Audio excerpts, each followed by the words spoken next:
Bismillahirrahmanirrahim. Assalamualaikum warahmatullahi wabarakatuh.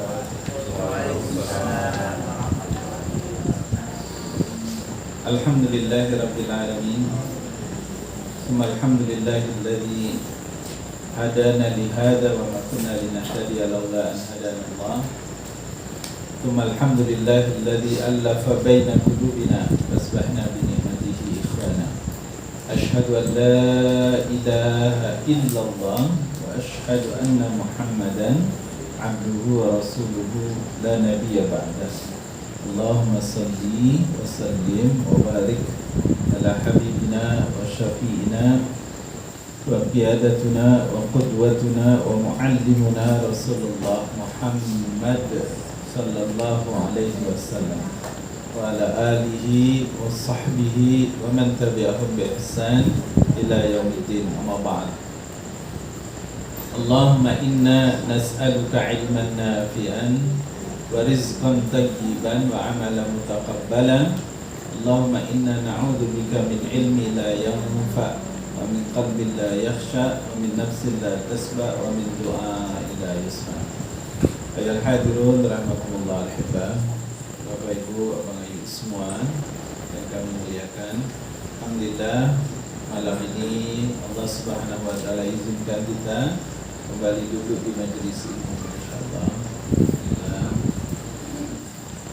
Alhamdulillah, yang minggu kemarin batuk-batuk dah sehat. Itu menyindir. Alhamdulillah, berkat doa. Jangan nak masih ngintip, masih bisa tenang gitu kan.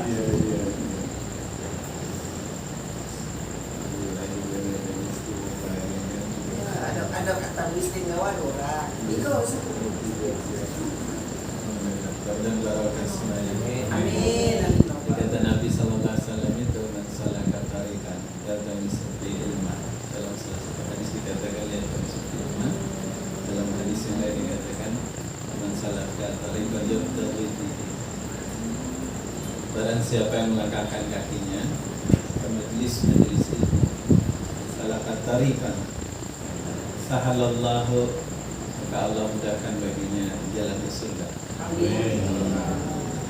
Dan yang menarik hadis itu, kata ulama, hadis itu Nabi pakai tariqan. Kita kan sebelum ini pernah sampaikan beda sirat, sabil dan tariqan. Ya, tariqan itu jalannya ya jalan setapak. Makna yang lain dari tariqan itu ya jalannya susah. Termasuk yang jalannya jauh juga, tidak mudah untuk mencapai ke sini. Bahkan duduknya tidak nyender, yang lain nyender apa ya? Besar. Kayak istimewa itu apa? Jadi sahalallah tariqan ila jannah. Insyaallah kata Nabi, Allah mudahkan baginya langkah ke, Allah mudahkan bagi dia untuk masuk surga. Amin ya rabbal alamin. Wa innal malaika, dan sungguh para malaikat dalam hadis dikatakan la tadau ajniha biha li talibil ilmi. Dan sungguh kata Nabi sallallahu alaihi wasallam, malaikat itu la tadau itu dari kata wadu'a, menurunkan, meletakkan dari atas ke bawah. Jadi malaikat itu kemudian membentangkan, meletakkan sayap ajniha biha, meletakkan sayap-sayapnya li talibil ilmi, kepada orang-orang yang menuntut ilmu. Dalam penjelasan hadis itu apa makna la tadau itu? Artinya malaikat ridho kepada orang-orang yang ditalibil ilmi, menuntut ilmu. Makna yang lain adalah malaikat memohonkan ampun untuk orang yang ada dalam majelis ini. Masya Allah. Jumlah malaikat itu untuk tak seberapa banyak, sebanyak-banyak itu. sambungan ayat itu dikatakan wa innal alim yastaghfiru lahu man fis samawati wa man fil ardi hatta al-hitanu fil ma'. Jadi kata Nabi SAW itu penghuni langit dan bumi termasuk wal haitani hatta al-hitanu fil ma', termasuk ikan-ikan yang ada di air, di lautan, di sungai, di rawa, di empang, termasuk di akuarium. Wal haitani di sini dikatakan liyastaghfiru lahu, memohonkan ampun untuk orang-orang yang ada dalam bumi. Nanti dalam hadis yang lain dikatakan hatta namlatu sampai kepada an-namal, semut-semut yang ada dalam lubangnya, dikatakan juga mohonkan ampun untuk orang yang ada dalam bumi. Amin ya Allah, amin ya Rabbal. Maka bahagia sekali, dan itulah sebabnya kenapa orang yang berilmu itu derajatnya lebih tinggi daripada orang yang ahli ibadah. Orang yang berilmu itu derajatnya Allah tinggikan melebihi orang yang ahli ibadah. Dikatakan dalam hadis Nabi, perbedaannya itu seperti cahaya bulan purnama dibandingkan dengan cahaya bintang. Keutamaannya, kalau orang berilmu itu, orang berilmu dan dia beribadah, maka seperti seperti cahaya bulan purnama jika dibandingkan dengan orang yang orang abid beribadah saja tapi dia tidak diikuti dengan ilmunya, dia tetap bercahaya. Ini cahayanya jauh kecil seperti tadi, seperti bintang-bintang. Baik, sekali lagi alhamdulillah. Sorry, kan ke majelis ilmu ini jalannya susah, tidak jauh. Apa lagi?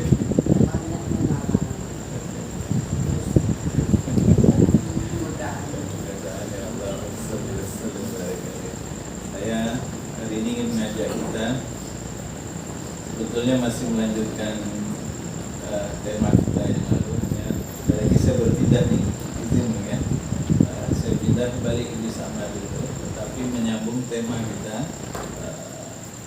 sebelum ini. Pekan lalu kita bicara tentang bahwa memang sudah menjadi ketentuan Allah ya. Qadarullah, setiap kita itu pasti akan diuji. Dan ternyata Allah ajarkan kita bahwa cara menghadapi cobaan dalam kehidupan itu masalah adalah dengan sabar dan salat. Sehingga apa baik fasilitas yang Allah berikan untuk orang yang sabar. Sehingga kemarin Innallaha ya dalam surat ya, itu kan fasilitas yang Allah kasihkan ya untuk orang yang sabar itu.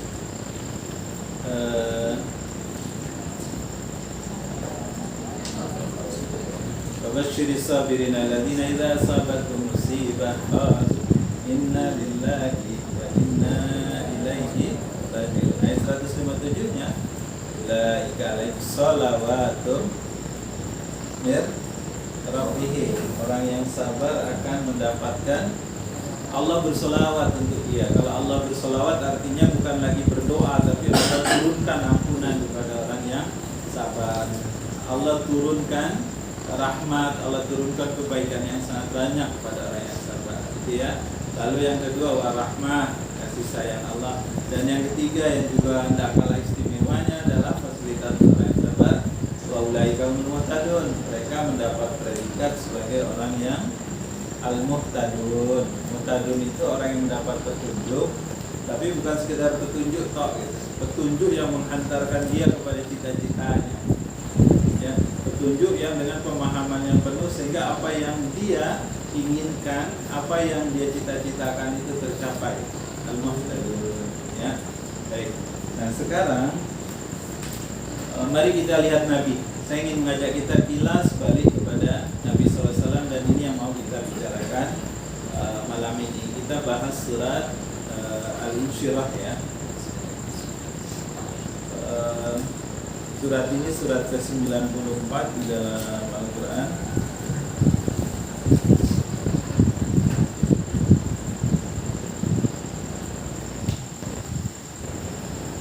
Surat ini adalah berisi hiburan ya. Kita kan tahu ya, Nabi SAW itu ujiannya berat sekali ya. Ujian kepada Nabi SAW itu sangat berat ya, sangat berat. Bahkan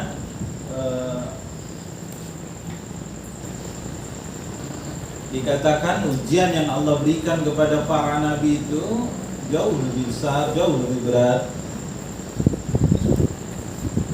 Hanya juga Allah memberitahu bahwa inna idzamal bala, sesungguhnya besarnya keagungan balasan dari Allah Subhanahu wa taala, pahala imbalan ma'a idzamal bala ya.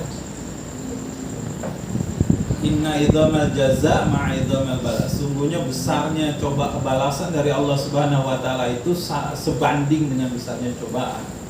Makin besar cobaan maka pahalanya itu semakin besar juga ya dah. Minggu lalu saya juga sampaikan hadis Nabi bahwa siapa yang ridho ya dah, siapa yang ridho dengan permasalahan dia dapatkan dalam kehidupan yang itu merupakan ujian dari Allah ya dah. Kan ujian Allah itu kadang awak lagi senang tiba-tiba jadi sedih, awak lagi ketawa tiba-tiba jadi nangis, awak jadi lagi sedang sehat tiba-tiba jadi sakit ya dah. Itu cobaan-cobaan, awak pikiran lagi tenang kemudian jadi gelisah, awak pikiran dada sedang lapang tiba-tiba jadi sempit karena ada hal-hal yang menimpa kita, ada hal-hal yang tidak kita sukoi. Nah kata Nabi SAW, faman ridho, siapa yang ridho dengan adanya ujian, adanya cobaan dari Allah itu, artinya dia terima dengan lapang dada, radhiyallahu, maka Allah ridho pada dia. Paman sakito, tapi siapa yang marah, siapa yang tak nerima dengan ujian dari Allah Subhanahu wa taala, siapa yang menggerutu, siapa yang ngeluh, kenapa aku baik yang diuji ini, kenapa aku yang dikasih ujian macam ini, kenapa dia tidak gitu. Rasanya dia lah yang, aku ini sudah dekat, saya ini sudah dekat denganmu ya Allah, saya sudah banyak melakukan kebaikan, tapi kenapa saya yang diuji macam ini gitu. Itu termasuk sahita ya dah. Kalau dia kemudian berterus-terusan menyalahkan Allah, tapi bahwa kita ada pikiran seperti itu wajar. Cepat-cepatlah kemudian kita beristighfar ya dah. Ya, faman sahita Allah. Maka siapa yang menggerutu, siapa yang marah ketika dia dapat cobaan, marah dia dapat cobaan itu, maka sahita Allah. Allah juga marah. Ya. Nah, sekarang mari kita lihat surat Asy-Syarah ya. Al-Insyirah, surat ke-94 dalam Al-Quran. A'udzu billahi minasyaitonir rajim. Bismillahirrahmanirrahim. Alam nashrah laka sadrak wa wada'na anka wizrak alladhi anqadha dhahrak wa rafa'na laka dhikrak fa inna ma'al usri yusra, inna ma'al usri yusra, fa idza faraghta fansab wa ila rabbika farghab. Sadaqallah. Surat Al-Insyirah, surat ke-92, tapi dia turun yang ke-12 nih. Dia wahyu ke-12 ya. Wahyu ke-11-nya surat Ad-Duha, yang ke-12-nya surat Asy-Syarah, Al-Insyirah ya. 8 ayat, 29 kata, 103 huruf. Jadi kita baca tadi itu ada 103 huruf. Mudah-mudahan Allah beri kita 103 hasanah dikali 10. Amin ya rabbal alamin. Juga Allah hapuskan dosa kita, sayyiat kita 103 kali 10. Amin ya rabbal. Baik, mari kita lihat. Surat ini turun ketika Nabi betul-betul sedang dalam cobaan yang berat sekali ya, seperti yang kita sampaikan tadi. Nabi sedang semangat-semangatnya gitu kan, sedang bersemangat yang luar biasa untuk mengajak keluarganya, sahabatnya, orang-orang dekatnya, karib kerabatnya untuk menjadi orang yang baik, untuk menjadi orang yang rajin beribadah dan hanya kepada Allah saja beribadah. Dan tiba-tiba Nabi merasa ditinggalkan. Kenapa? Nabi berharap-harap wahyu turun, ngarapnya wahyu turun, ya, tapi tidak turun-turun. Jadi ada beberapa surah kejadian nanti yang seperti itu. Kalau surat Al-Kahfi, ya, sama seperti itu kejadiannya. Ya, jadi ada masa di mana Nabi ketika sedang berharap sekali akan datangnya petunjuk dari Allah, ternyata petunjuk itu tidak datang. Dan yang ditunggu itu bukan sehari dua, ya, bahkan sampai berhitung minggu. Seperti surat Al-Kahfi itu, ya, Bapak Ibu sekalian. Surat Al-Kahfi itu kan keutamaannya besar, ya, tak? Siapa yang baca surat Al-Kahfi setiap hari Jumat, hari ini dibaca, berikutnya dibaca, maka Allah di antara kedua Jumat ini Allah, ya, hapuskan dosa-dosa dia. Ya. Siapa yang hafal, ini siapa yang hafal 10 ayat awal dari surat Al-Kahfi, ya. Memang ada hadis itu sebut 10 saja, tapi kemudian yang lebih kuat penjelasannya 10 awal dari surat Al-Kahfi itu, maka dia akan terlindung dari fitnah Dajjal. Fitnah Dajjal itu luar biasa, bisa membuat kita seperti terhipnotis, sebentar saja langsung terpengaruh, terkesima. Nah, kata Nabi, salah satu cara untuk menghindari fitnah nanti ketika Dajjal itu datang, kita tidak tahu kapan dia datang, ya, tapi kita perlu menamengi diri, membuat perisai terhadap diri kita. Nah, itu adalah dengan menghafal surat, menghafal ayat 1 sampai ayat 10, cuma 10, ya. Sudah apa belum? Siapa yang belum berarti keno kayak gitu. Ayo apa lo? Nah, keno kayak gitu.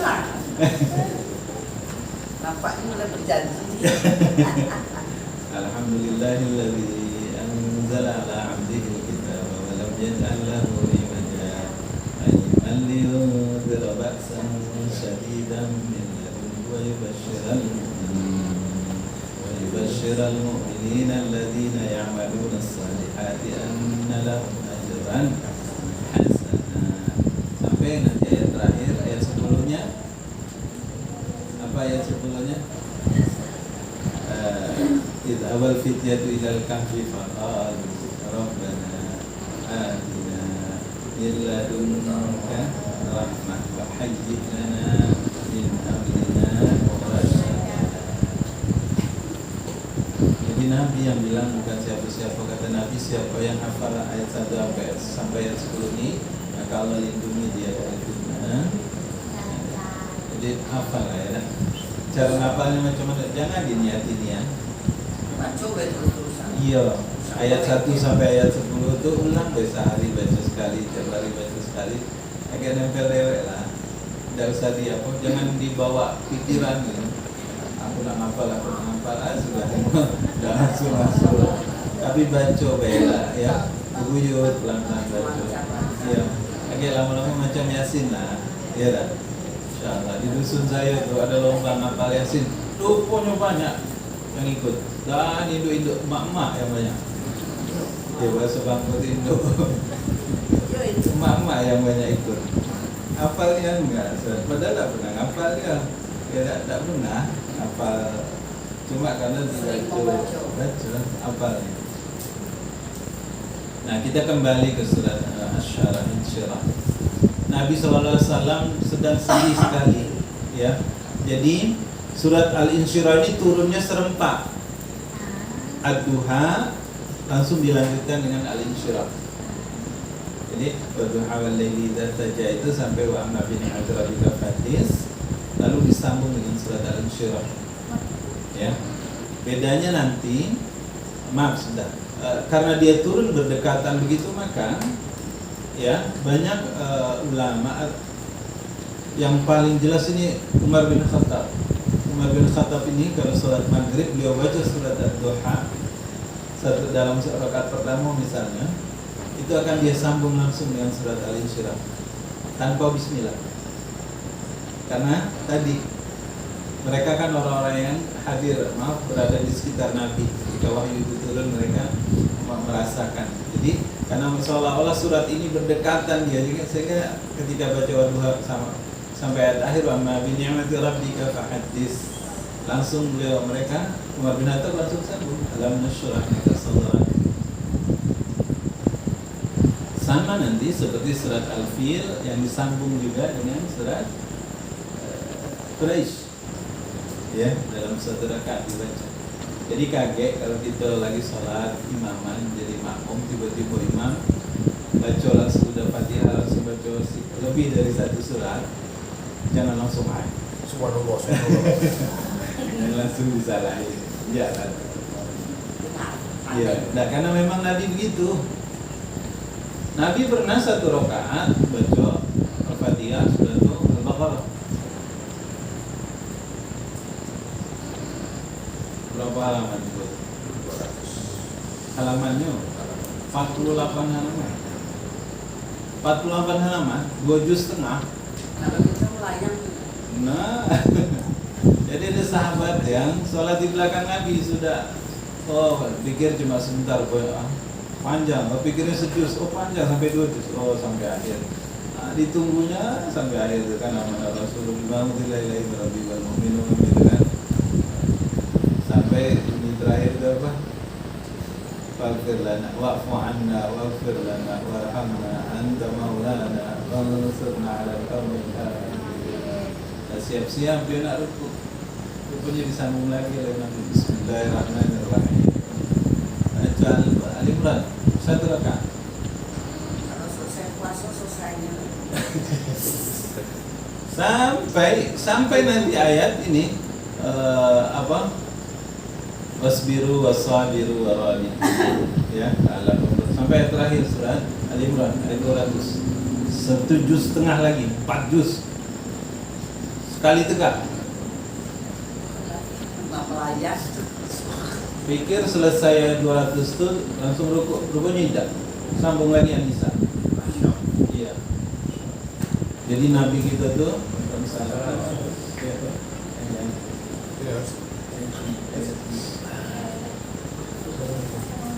Nggak, situ ada. ya. Masuk. Mari. Jadi kalau kita tengok ternyata ya kuat-kuat. Orang dulu. Ya, Nabi itu kuat ternyata. Dan kuatnya karena apa? Karena cinta tadi. Ibadah itu memang bukan karena dipaksa, bukan karena kewajiban, tapi karena kebutuhan hati. Ada sahabat Nabi, Bang, ada sahabat Nabi yang dianggap paling lemah lembut, paling mudah menangis, paling pemalu nih ya.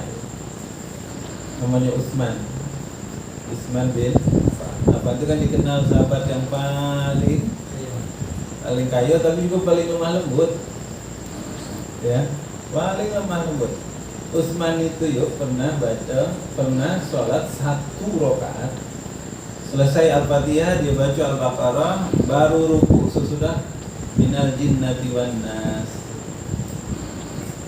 30 juz semalam. Utsman 1 rakaat.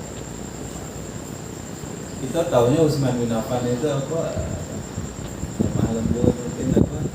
Tidak mulai yang awal dengan apa? Yang kita tangkap ceritanya itu, tapi rupanya kuat. Iya. Awal baru imam baca dikit, baru agak panjang dikit. Kesal.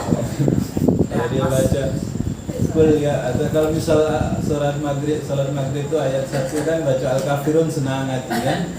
Ayat rakaat 1 baca Sabbihisma rabbikal a'la sebenarnya. Rakaat 2 baca wasama'i wa tarik. Itu. Bisa tak kalah lagi aku salat. Mulai intip ke surat video. Tengok siapa. Ya.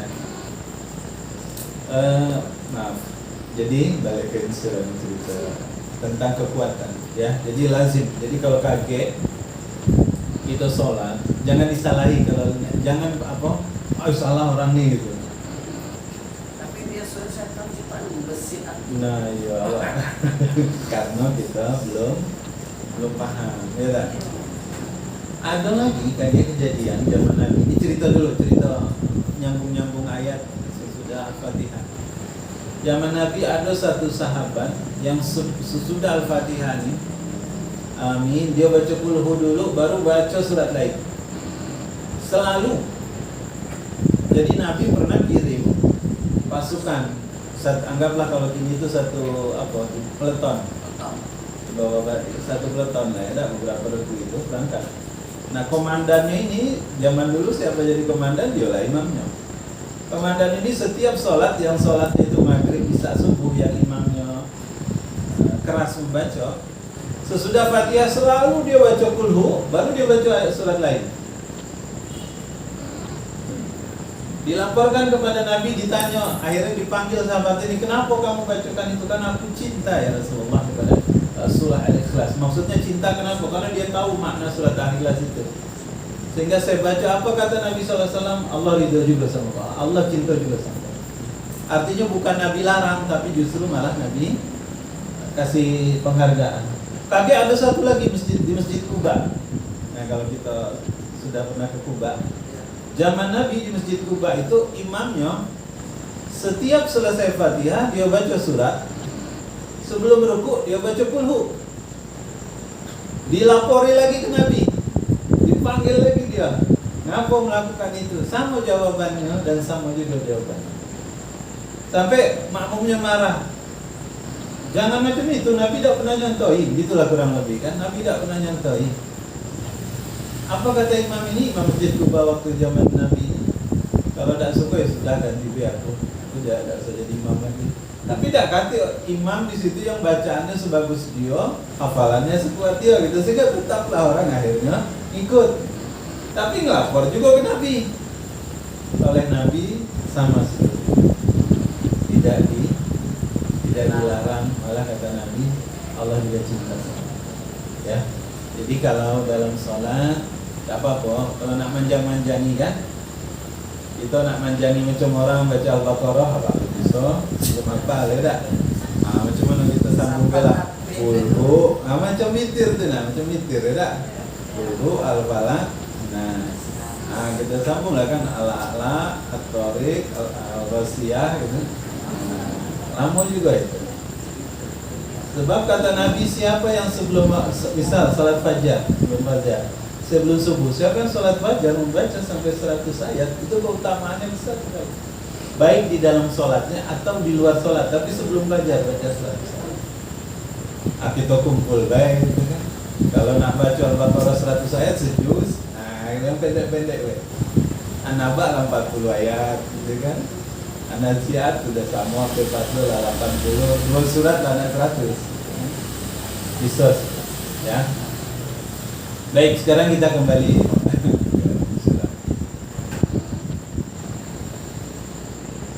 Jadi surat Al-Insyirah ini surat cinta Allah kepada Nabi. Kenapa surat cinta? Karena Nabi betul-betul sangat menanti datangnya wahyu Allah. Ya. Jadi dalam dalam tafsir Al-Maraghi dikatakan Nabi itu ditanya oleh pemuka-pemuka Quraisy, orang-orang Mekah, kafir musyrikin di Mekah waktu itu. Kalau memang betul kamu Nabi, apalagi wahyu berikutnya gitu. Kalau memang betul Al-Quran itu bukan dari engkau, apalagi wahyu berikutnya gitu. Nabi bilang, iya kakek saya, besok kata Nabi, besok kita ketemu lagi, saya akan sampaikan wahyu selanjutnya, kurang lebih begitu. Tapi ternyata wahyu dah turun-turun. Lah Nabi tunggu sehari dah datang, 2 hari malaikat Jibril dah datang, 3 hari malaikat Jibril dah datang. Itulah yang saya bilang, Nabi itu macam orang merasa ditinggal, awak sedang butuh, awak sedang ada masalah, ya, tiba-tiba gitu, dia lepas cewek dah, yang ditunggu-tunggu dah datang-datang. Iya, macam abang pergi, katanya nak balik 2 hari, rupanya 2 hari belum balik, 3 hari belum balik, 4 hari belum balik engkau. Nah, kira-kira macam mana perasaan tu kan? Kalau dulu kan belum ada HP, tak bisa bertanya gitu kan? Macam mana perasaannya tak? Awak ditinggal sama abang seminggu, 2 minggu. Sementara katanya nak cuma sebentar baik, rupanya tak datang-datang. Ya, kira-kira macam mana rasa kita tu? Cemas, gelisah ya tak? Nah, apa yang terjadi ketika tiba-tiba malaikat Jibril datang, wahyu itu datang? Masya Allah. Coba dari tadi.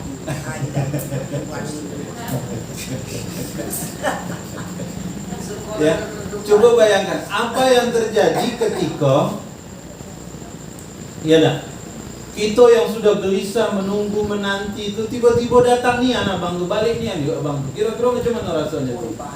Yo, nah macam itu juga senangnya Nabi ketika surat Ad-Duha dan An-Syirah ini datang turun. Makanya dibilang seperti surat cinta yang Nabi terima itu. Bahagianya Nabi, ya. Surat Ad-Duha karena rasanya sudah kita bahas dulu jawabannya. Wadduha itu bercerita, nah Allah mengingatkan tentang kenikmatan kepada Nabi sebelum diangkat jadi Nabi. Kalau surat Insyirah ini cerita kenikmatan sesudah diangkat jadi Nabi. Ya dah. Tapi ini juga tetap relevan sama kita. Yuk kita tengok ya surat ini. Bismillah.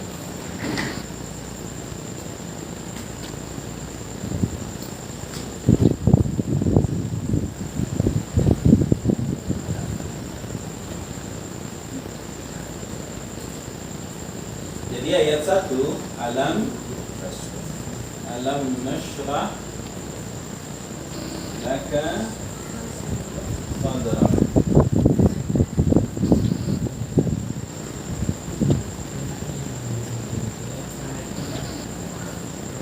Ya. Alam nashrah laka sadrak.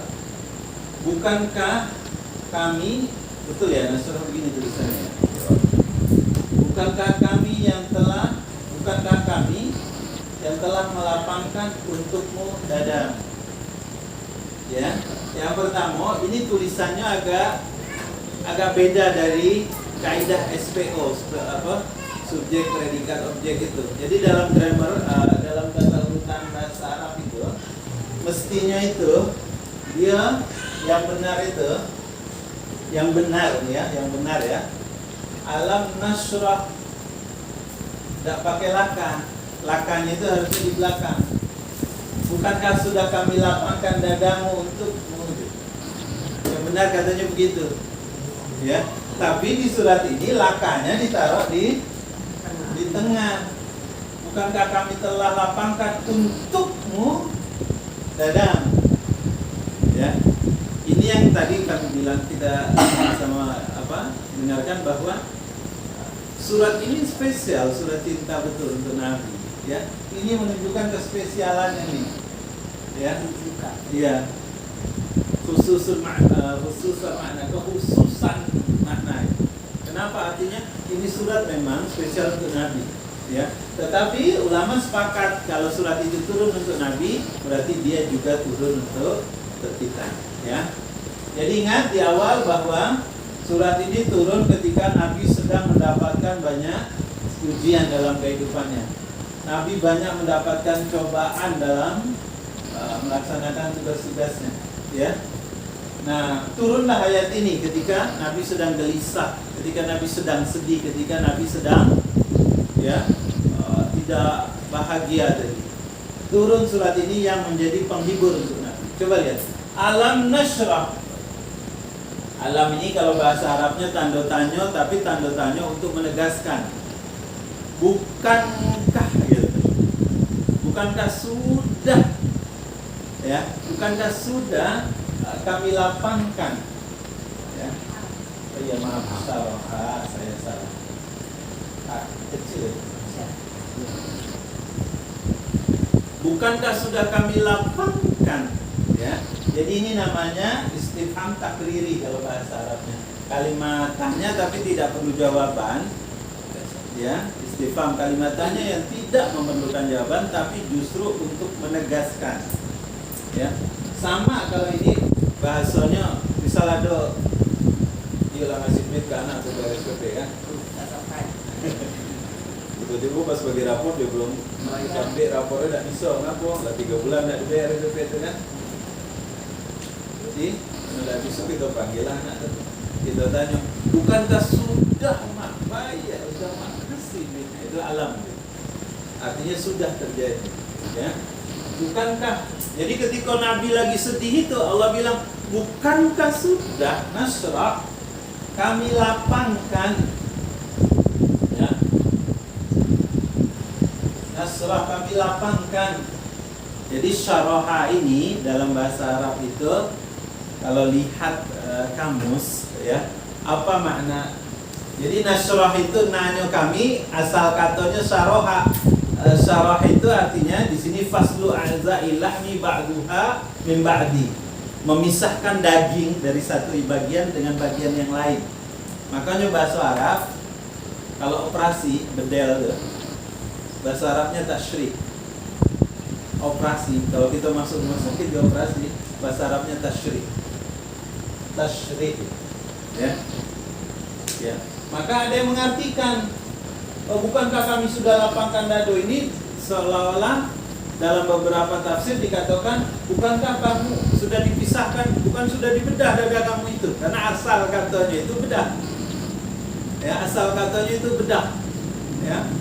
Bukankah sudah kami bedah untuk kamu dadamu? Ada yang mengartikan begitu. Kenapa ditafsirkan seperti itu? Karena memang Nabi pernah dioperasi, pernah dibedah dadonya pertama ketika masih kecil, waktu Nabi masih bersama Halimatus Sa'diyah. Nanti yang kedua, ketika Nabi mau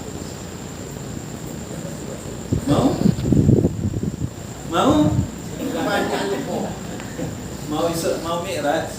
Ya, sebelum Nabi Isra Mi'raj itu, di depan Ka'bah itu, ya, Nabi dibedah dulu dada, dibersihkan. Ya, jadi memang 2 kali peristiwa itu. Nah, kata sebagian ulama tafsir mengartikan begitu, tapi pendapat ini tidak kuat. Ya, pendapat ini tidak diikuti oleh jumhur mufassirin. Yang kuat justru mengatakan syaraha ini maknanya adalah fataha, melapangkan. Memang betul-betul dilapangkan dada Nabi sallallahu alaihi wasallam, ya. Jadi, bukankah sudah kami lapangkan bagimu ini sadraka. Sadrak ini sudur, ya, dada. Oke. Nah, sekarang mari kita lihat penjelasan di dalam tafsir terkait makna nasrah ini. Jadi yang pertama, syarah itu diartikan tadi memisahkan daging dari sebagian dari bagian yang lainnya. Tapi yang kedua, nasrah ini, syarah ini maknanya adalah fataha, expanding, melapangkan, meluaskan. Ya. Kenapa namanya kenapa diluaskan? Apa maksudnya diluaskan? Jadi dado Nabi itu memang betul-betul bukan dadonya yang diluaskan. Ya. Mari kita lihat sebentar. Sudur. Jadi sadrak itu adalah dada. Ya, kita lihat beberapa penjelasan, ya. Maaf sebentar. Jadi kenapa dikatakan ini surat cinta kepada Nabi? Karena Nabi tidak minta, Allah kasih kelapangan dada. Minggu lalu kita cerita itu, ya. Kalau Nabi Musa, minggu lalu, Nabi Musa kan minta, Rabbi shrahli sadri wa yassir li amri wa hlul 'uqdatam min lisani yafqahu qawli wa min ahli haruna akhi. Itu Nabi Musa minta dulu kelapangan dada, baru Allah kasih. Sementara Nabi tidak. Nabi tidak meminta, tapi sudah Allah kasih. Kalau ada orang yang dia tidak minta, tapi sudah kita kasih, itu tanda kita cinta sama dia. Itu makanya surat ini dibilang surat cinta kepada Nabi. Karena memang betul-betul Allah sangat memperhatikan Nabi SAW. Ya. Nah, sekarang mari kita lihat sodrok. Sodrok ini dari kata sudur. Ya, sudur ini artinya dada. Apa maksud melapangkan dada? Apa hubungannya dengan kegelisahan Nabi? Apa hubungannya dengan rasa sedih Nabi, rasa kegelisahan Nabi yang luar biasa itu? Ya. Nah, mari kita lihat di dalam tafsir. Yang pertama dikatakan, jadi Imam At-Tirmizi itu bilang, ya, hati kita ini seperti, kalau kita umpamakan seperti bawang, ya, hati kita seperti bawang, berlapis-lapis. Bawang merah. Iya, bawang merah maksud saya. Bawang putih,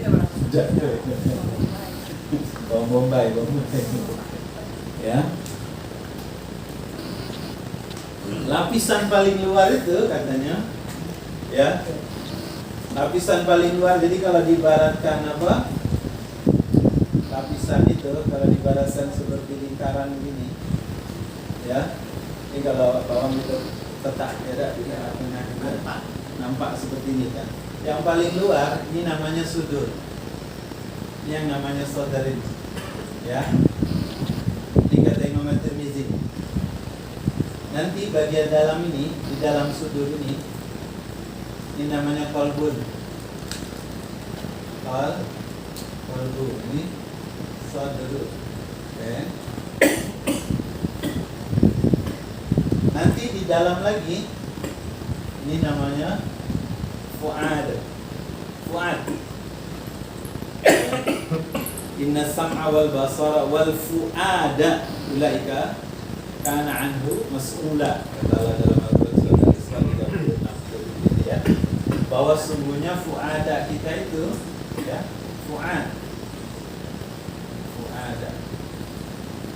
Nah, yang paling dalam sekali ini namanya lub.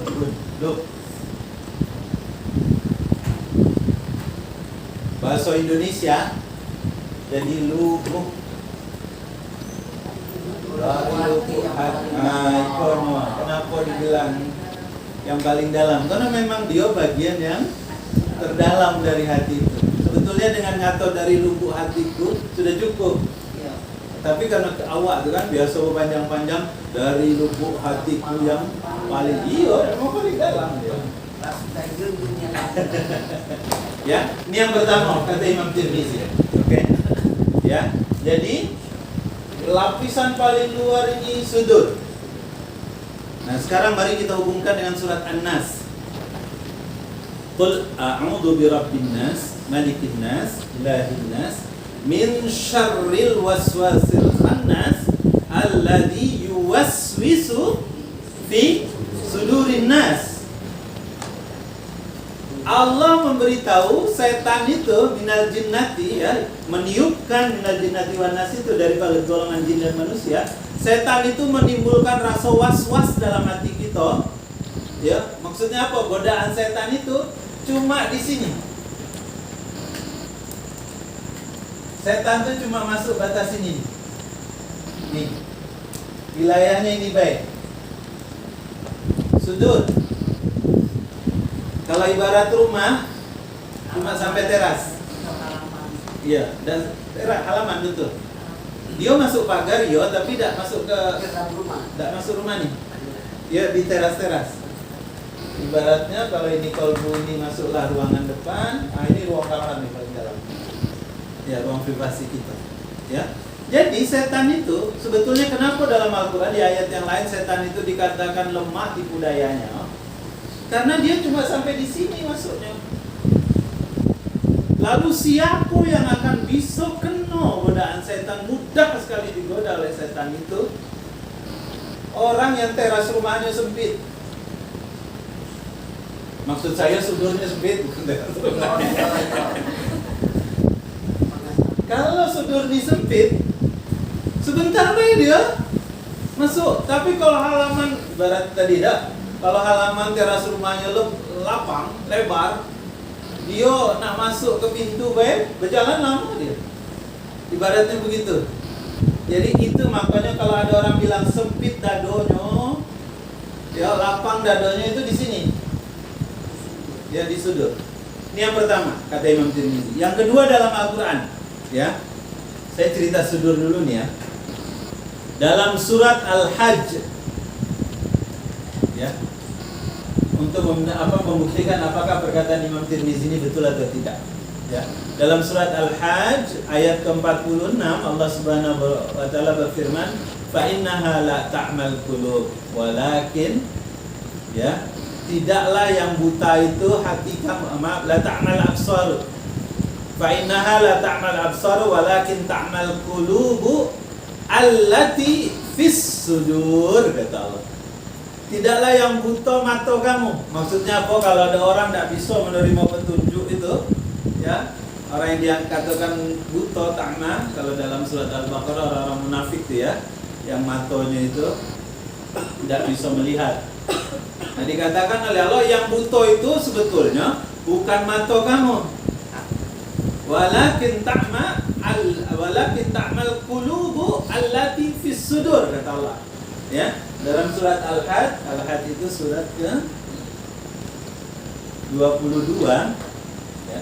Ini satu ya, supaya kita paham dulu sudurnya. Yang kedua kata Allah dalam surat Al-Hajj ayat yang ke-46,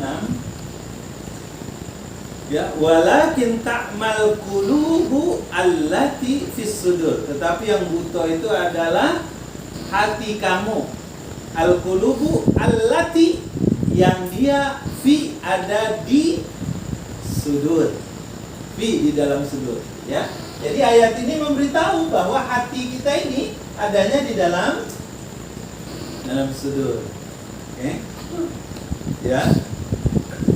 Jadi sodor ini, tertulis sodor ini, dia itu adalah wadahnya, wadah hati kita. Ya, sodor ini wadah hati. Namanya wadah. Ini yang saya bilang tadi, kalau orang sempit dadonya, ya dah, ambil kotak sih. Kalau orang sempit dado tuh, kalau ada masalah, dia langsung bereaksi. Langsung nak, kalau marah langsung sesuatu yang tidak senang langsung nak marah pula, meledak. Kenapa? Sudurnya sempit, wadahnya sempit. Kalau kita masuk di dalam kotak air putih, air gelas nih, ya kan, gelas kemasan nih, masuk di batu spidol nih, langsung berbunyi, dia berdesum. Kalau ada kaleng kecil kita masukkan, kaleng kerupuk zaman dulu itu kita masukkan batu, langsung berdentang dia kan. Kenapa? Wadahnya kecil. Tapi kalau wadahnya luas dan dalam, itu yang dimaksud insyirahus sadar. Ya, itu yang diminta oleh Nabi Musa tadi, Rabbis syrah li sadri. Maksudnya dadanya yang luas dan dalam. Kalau ada batu kita masukkan ke dalam wadah yang luas sekali dan dalam, nampak tak kira-kira batu itu? Tak nampak. Masuk dia kena, tetap berbunyi. Tapi kena ke dasar tu lama, ada waktu. Ya tak? Kalau wadahnya kaleng kerupuk tadi, sekali jatuh kena langsung berbunyi, tang gitu. Tapi kalau wadahnya luas dan besar, berbunyi juga paling pluk pluk gitu. Maksudnya apa? Tidak kuat. Kenapa? Karena wadahnya besar gitu dan dia tidak terpengaruh. Itu maksudnya hati. Kalau kita itu ada masalah, tapi sodor kita, dada kita lapang, itu maka bunyi itu tidak ada kencangnya. Artinya apa? Awak tidak langsung galau, tidak langsung pening kalau ada masalah tuh. Karena ya ibarat luas wilayahnya tuh, dia kecil baik di dasar kecil, tidak mempengaruhi yang luas. Tapi kalau wadahnya kecil, seolah-olah dia jadi besar dan memenuhi ruangan itu. Jadi sempitlah dada kita. Itu maksud yang kedua dari lapang dada ini. Ya.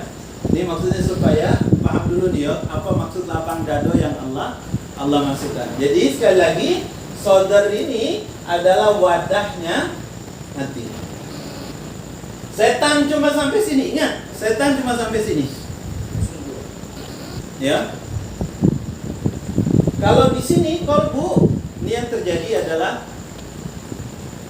bahasa hadis tuh, doa kita, ya muqallibal qulub, wahai zat yang maha membolak-balikkan hati. Kalau ini sudah balik ke kita dewe, kita ngerjoi sholat apa tidak bukan karena godaan setan, tapi sikap kita dewe.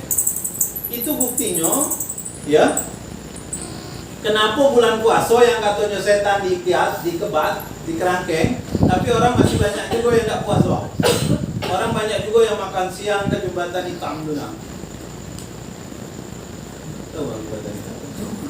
Ini asam masuk dalam dekat Radio GSP dulu tuh. Kan dalam itu ada rumah makan Padang yang nyuruh tuh. Nama. Siang banyaknya ada ragu situ katanya. Tahu baik. Kita tahu. Enak jadi tahu biasa. Astagfirullah. Tapi tidak ada hubungan Tidak ada juga. Kata yang jago kalau dan bakso siang kami lagi. Tak payah pakai tirai lagi. Karena memang dia adanya nyuruh sudah. Itu buktinya kenapa hati itu bulan puasa setan dikebat, setan dikerangkeng, tapi manusia tetap banyak yang malas ibadah, tidak puasa, tidak melaksanakan salat. Jadi bukan karena salah setan, ya, tapi karena salah Allah. Balik ke kita dewek di sini.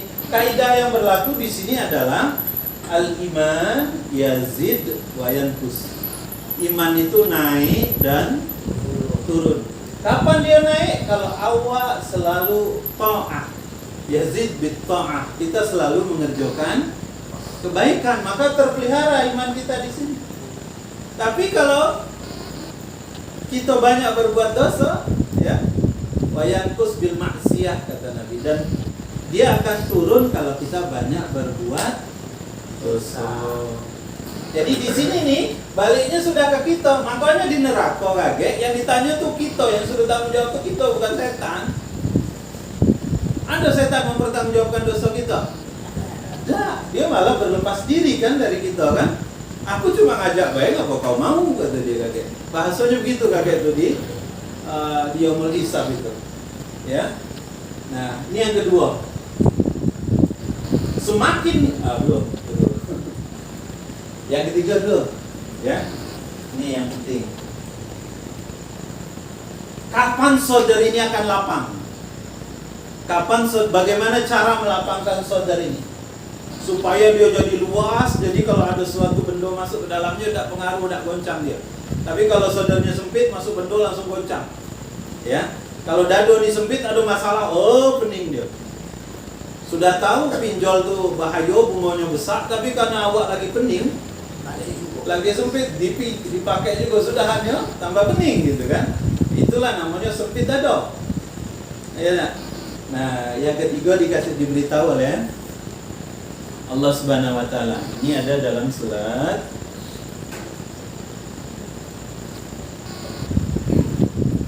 Imam Tirmizi juga, yang kedua dulu ya.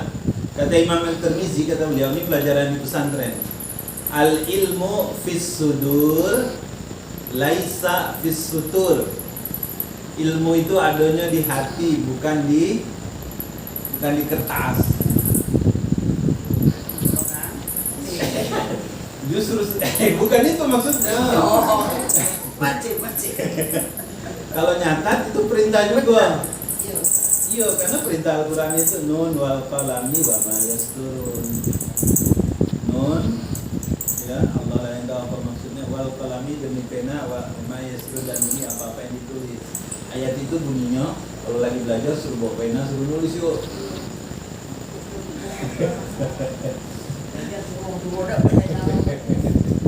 Diwakili ya. Kalau anak muda kini tidak pernah ada tulis. Tapi tidak nampak tulis mana? Iya.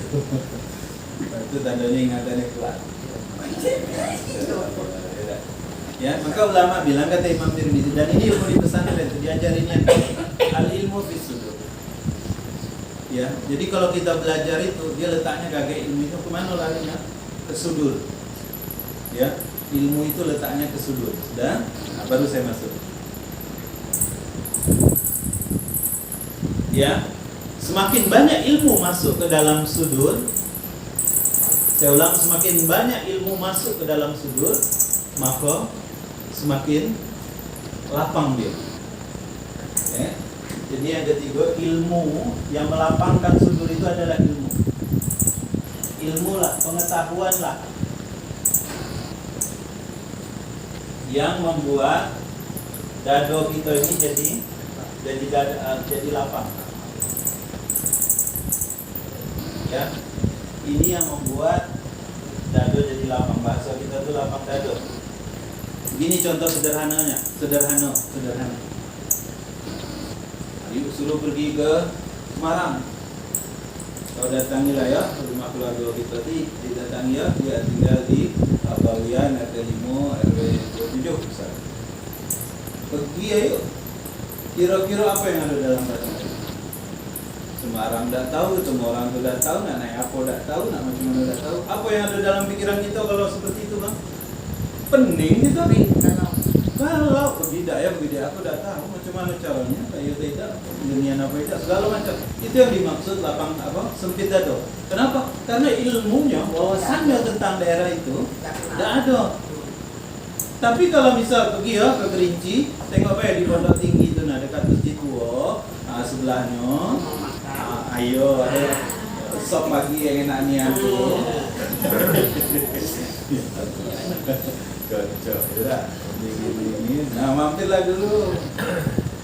Bisa gitu. Kenapa lah kebayang oleh kita dari sama kita kan? Oh dari sini saya langsung ke travelnya dekat kuburan Cina Tuna, naik kaki sampai sana langsung diantar. Karena dia travel ke titik akhir sampai di sana lah ketemu. Apalagi kalau bingung ada HP gitu. Tidak ada sama sekali perasaan takut, pening, takut tak ada. Ya, itu yang namanya ilmu mempengaruhi kelapangan dado. Semakin sedikit informasi yang didapat oleh kita, maka semakin sempit dadonya. Ya, tapi semakin banyak ilmu pengetahuan yang kita dapat, maka dado ini semakin lapang. Itu maksudnya. Ya. Nah, yang keempat masih penjelasan ini supaya paham gitu ya. Lalu dikatakan iman itu lahirnya dari mana? Ya. Iman itu, proses lahirnya iman itu dari mana?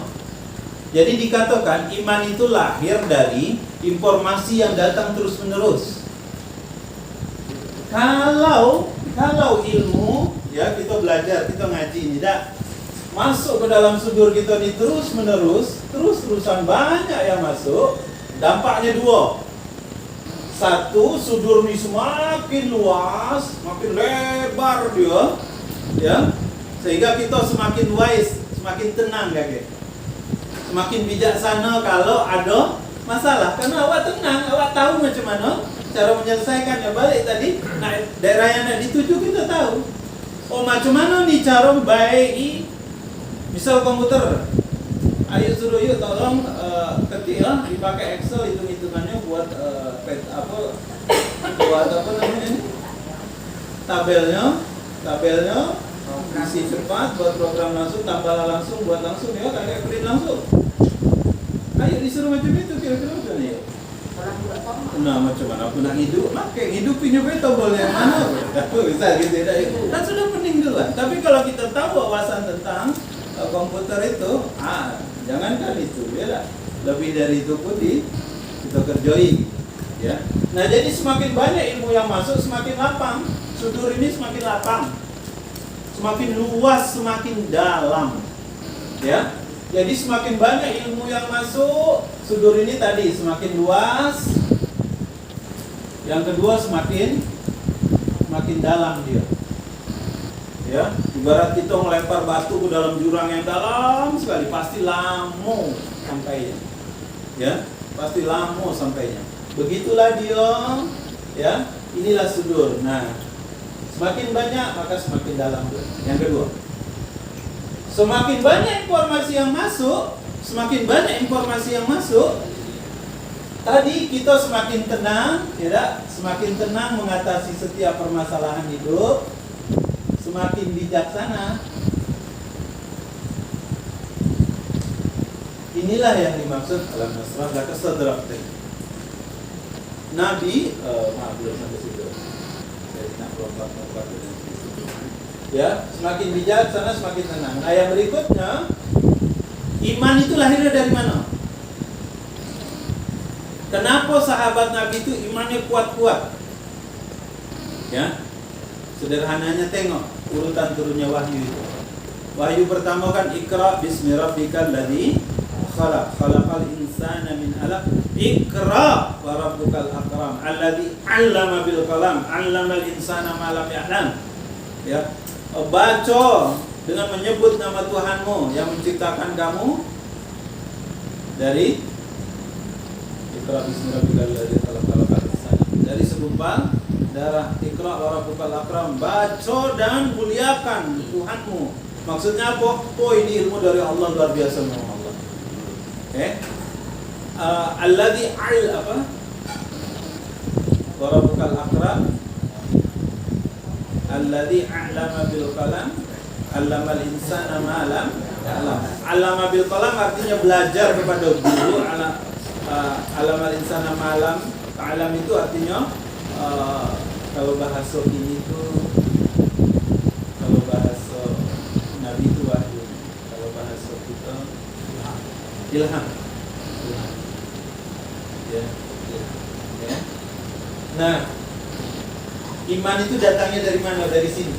Tadi kan makanya sahabat dulu suruh banyak baca. Wahyu pertama itu Iqra, wahyu kedua apalah? Menulis, mendokumentasikan, menyimpan apa yang dipahami itu sehingga ketika waktu itu bisa kita ingat lagi, kita cari dia, dapat.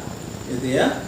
Nah, iman ilmu yang masuk terus-menerus ke dalam sudur, maka dia akan masuk ke dalam qalbu. Terus masuk dia, terus masuk, maka akan masuk ke dalam fuad. Masuk terus, berlangsung terus, dia belajar, maka masuk ke yang paling dalam fuad, ke dalam lubuk. Semakin dalam ilmu pengetahuan ini masuk, semakin kuat imannya. Semakin banyak ilmu yang masuk, semakin tebal imannya. Jadi ilmu itu, iman itu tidak bisa dilepaskan dari ilmu, tidak bisa dilepaskan dari belajar. Kita nak mempertebal iman, kita cuma zikir, dapat. Tetapi tadi terangnya seperti berbanding antara terang bulan purnama dengan terang bintang. Jelas kalau lewat ilmu pengetahuan maka imannya semakin tebal, semakin kuat. Ya, kalau masuk ke dalam hati, inilah yang namanya rosyada. Kalau sudah sampai di sini nih, ya, inilah petunjuk Buddha, rosyada kalau bahasa Arab ini. Rosyada. Petunjuk yang sudah mengkristal di dalam hati. Makanya kalau ada pemimpin-pemimpin tarekat itu namanya mursyid. Dari kata ini. Memang yang sudah dalam masuk petunjuk itu ke dalam lubuk hatinya dan mengkristal. Kuat artinya sudah mengkristal, artinya kan kerasnya tuh tidak bisa lagi dicairkan. Iya, sudah sangat padat. Ya. Nah, ini proses, maaf ini penjelasan kurang lebih beginilah. Jadi semakin banyak ilmu pengetahuan, ini sudur akan semakin luas, ya, akan semakin dalam dia. Semakin banyak maka informasi yang masuk ke dalam hati semakin dalam juga, iman semakin kuat. Maka itu balik tadi, ya muqallibal qulub, sabit qulubana ala dini wa ta'atik itu. Ya muqallibal qulub, sabit qulubana ya Allah yang Maha membolak-balikkan hati, teguhkan hatiku itu. Meneguhkannya adalah dengan ilmu, dengan ketaatan. Ya dah. Baliknya kita taat, macam mana awak bisa taat? Itu baliknya kakek ke surat Al-Fatihah yang pernah kita bicarakan dulu. Iyyaka na'budu wa iyyaka nasta'in. Karena memang kita cinta hanya Allah yang pengen kita dapat ridhonya, maka taat kita. Hatinya pun akan semakin apa kalau bahasa Al-Quran itu iltizam. Pokok itu apa? Sabar. Ya, imannya akan semakin kuat. Ya. Bisa paham ya? Iya, dan sekolah kayak gitu. Oh, betul. Nah, inilah dia, ini yang dimaksud tadi lapang dado. Maksud lapang dado ini saya menjelaskan maksud lapang dado nih, ya. Jadi inilah dado kita, dan tadi maksud lapang itu dia akan bukan dado nih yang jadi selapangan, bukan. Sampai tua pun akan jadi lapangan dado nih kan. Tapi dia akan bisa jadi lapangan ketika yang masuk ke dalam kita itu ilmu pengetahuan yang banyak. Maka itulah pentingnya majelis ilmu. Itulah pentingnya kita belajar, ya. Nah, berikutnya ini masih lama saya belajar cerita sudur itu. Sengaja saya catatnya kira. Sudur berikutnya itu apa maksudnya? Di dalam Al-Qur'an surat Al-An'am ini yang keempat ya. Ini bagian yang keempat, surat Al-An'am, surat ke-6 ayat 125. Di ayat ini dibilang, di ayat ini Allah berfirman, "Famay yuridillahu ayyahdiyahu yashrah sadrahu lil Islam," kata Allah. Siapa yang Allah ingin memberi dia petunjuk, siapa yang ingin mendapatkan petunjuk dari Allah Subhanahu wa taala, bisa dua maknanya, ya. Yasrah sadrahu lil Islam. Maka Allah lapangkan dadonya dengan Islam, dengan agama. Fama yurid ayyudillahu, dan siapa yang ingin Allah sesatkan, yaj'al sadrahu, Allah akan jadikan sadrahu, dadanya, doyikan harajan, sesak lagi sempit. Doyikan, sesak, harajan, sempit. Siapa yang kaget akan pening, akan tersesat. Indikator awalnya karena dadonya tadi doyikan harajan, sempit lagi sesak. Seperti apa kata Allah dalam surat Al-An'am ini? Ka'annama yas'adu fis sama, seperti orang yang sedang naik ke langit. Awak kalau naik gunung, makin ke atas, makin daki, nafas tuh makin senang-senang. Kenapa? Karena oksigen semakin berkurang. Penyebab umumnya itu. Tapi penyebab khususnya karena awak ada olahraga. Baru dikit sudah. Aduh, yang naik tangguh seminggu sebelumnya. Itu jangan nak nyindir yang mundur langsung. Turun mobil makan malah. Di sebelah itu tuh Nayo. Bukan, sebelahnya banyak di sini. Yang salah. Iya.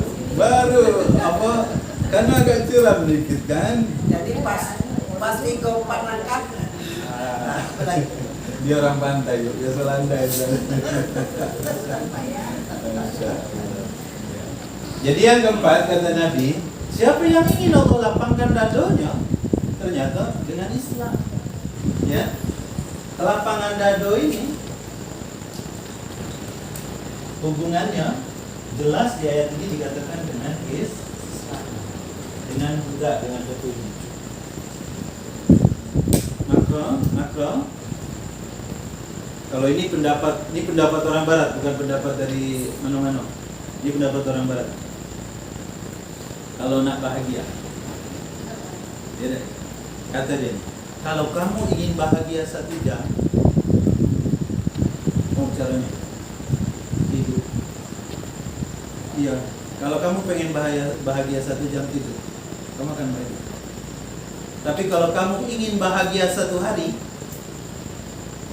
kerjakanlah hobi kamu, pula tinggalkan yang lain-lain, maka kamu akan bahagia 1 hari. Hari itu baik tapi awak off-road sehari itu kan, senang nih nanti kita balik ke rumah. Ya. Ya begitulah, awak suka misalnya traveling, hari itulah. Sudah tuh. Karena memang kaidahnya begitu. Kalau mau bahagia 1 hari, lakukan apa yang kamu suka, apa yang kamu suka. Hobi kamu apa, kerjakan gitu. Tapi hari itu saja kamu bahagia, besok tak. Ini kata orang Barat nih. Yang ketiga katanya, tapi kalau kamu ingin bahagia selama-lamanya, larinya ke agama. Larinya ke agama, penuhilah dada kamu itu dengan ilmu agama. Itu kata orang Barat. Ya. Nah, kalau kata Imam Hasan Al-Basri lain lagi. Nih Imam Hasan Al-Basri ya. Tabi'in. Kata beliau ditanya, macam mana ya Imam, kita kan sering doa Rabbana atina fid dunya hasanah. Dia ditanya, ya Imam, seperti apa bahagia di dunia tuh? Fid dunya hasanah itu yang macam mana? Apa ukurannya? Ya, kalau nak sejam tadi gitu, nak 2 jam kerjakanlah hobi kamu sesenang sehari gitu kan, kalau nak selamanya ilmu agama. Tapi Imam Hasan Al-Basri beliau detailkan.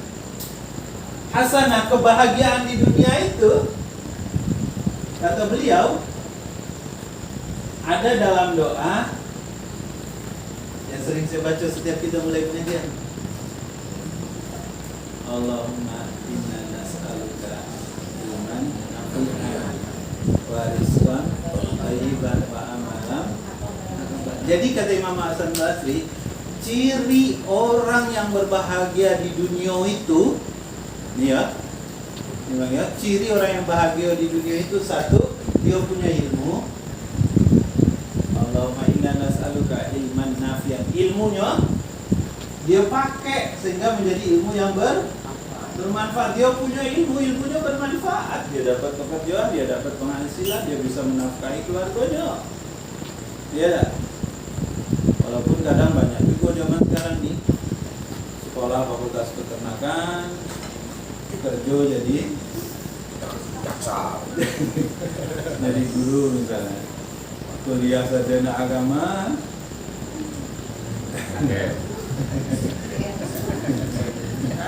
kerja jadi kepala PU. Misal dulu. Sekarang masih Ada yuk dulu di Batmaya, ini kita cerita. Ini hanya contoh. Kuliah IAIN, SAG, jadi direktur rumah sakit. masih Tahu gimana? masih Iya, artinya begitu. Nah, jadi cara dah terlalu jauh. Sekarang kita yang kecil-kecil ya. Kita punya ilmu, kata Imam Hasan Al-Basri, supaya bahagia, lapang dado nih. Kalau punya ilmu dipakai. Buka kue itu, ambil baca bismillah, pakai tangan kanan, bismillahirrahmanirrahim. Tawari dulu kawan, mau beda? Kalau mau ambil lagi. Jadi punya ilmu bermanfaat. Karena banyak kita kadang tidak sadar kita minum pakai tangan kiri. Ini contoh ilmu nih. Ya. Kata Nabi ngajari kalau minum pakai tangan kanan. Minum jangan sekali teguk. Nah, kan sudah gitu. Contoh, alhamdulillah dapat contoh. Pahalanya besar jadi contoh. Baru terpegang baik belum. Ya. Ilmu yang ciri orang bahagia itu satu, ilman nafi'an, ilmunya bermanfaat. Yang kedua, wariskan, rezekinya ya thayyiban, baik. Maksud baik ini apa? Didapat dari cara yang halal. Jadi bukan ukuran bahagia itu bukan banyak atau sedikit. Ukuran banyak itu baik, thayyib. Walaupun dia tidak balik-balik ke utara. Bang Toyib, tak 2 lebaran, 2 raya tak balik. Ya, jadi sekali lagi, yang kedua ukuran kebahagiaan itu rezeki, didapat dengan cara yang halal, yang baik, dipergunakan juga untuk cara yang baik. Dapatnya halal tapi dipakai main judi, haram. Ya, dapatnya halal dipakai untuk apa? Ya. Lintas Pak. masih ada lagi. Oke. Yang ketiga ciri kata Imam Hasan Al-Basri orang yang bahagia itu apa yang ketiga? Amalan, mutabak. Dia beramal, amalnya diterima. Ciri amal yang diterima itu apa? Hati tenang. Ya. Kita jadi orang yang tenang, itminan, mutmainnah. Ya dah. Tidak nak diri kita marah dikit nak pokok gitu itu tidak tenang ya, tidak enak ya. Ini tambahan beda. Nah balik ke sini ya, inilah jadi hati itu ukurannya tenang atau tidak ternyata kuncinya di sini ya. Sekarang kenapa Allah bilang, nah balik kita keluar alam nashrah laka sadrak. Kenapa Allah bilang bukankah kami yang sudah melapangkan untukmu dadamu, alladzi anqadha dhahrak ya, dari beban berat yang ada di punggungnya ya, alladzi anqadha dhahrak. Bukan alam nashrah laka sadrak wa wada'na anka wizrak. Sampai sini dulu masuk ayat berikutnya panjang lagi. Saya berikan yang sebut. Itu surat itu. Season Kue kedua belum dimakan juga. Nah, belum, tidak usah ke dapur. Mantap main ngobat nih. Bang Iwan langsung mudah nih. Masih muda main. Iya. Jadi balik sini sekarang, kenapa Allah bilang kepada Nabi alam nasrah laka sadrak, bukankah kami sudah lapangkan dadamu. Jadi Nabi sama seperti kita, dia dapat tugas jadi Nabi.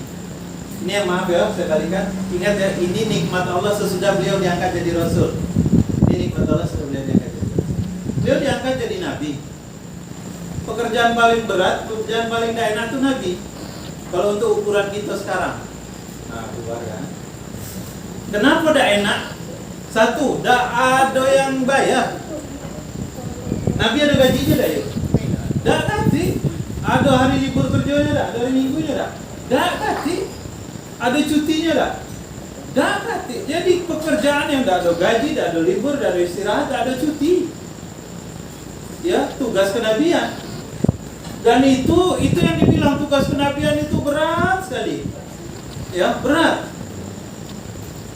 Suatu kali Anas bin Malik,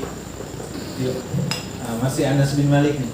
Ingat cerita kemarin saya bilang anak muda umur 10 tahun suruh Nabi belanja ke pasar, tak balik-balik dia. Ya. Anas bin Malik. Ya. Anas bin Malik suatu kali bilang, pernah suatu kali saja, ketika wahyu turun, saya sedang duduk berdekatan dengan Nabi. Ya, ibarat dulu mungkin awak sedang bersilo macam ini. Karena Anas bin Malik kecil, Nabi kan lebih besar, tertindilah paha Anas bin Malik oleh Nabi itu. Jadi kata Anas bin Malik, pas saat itu turun wahyu.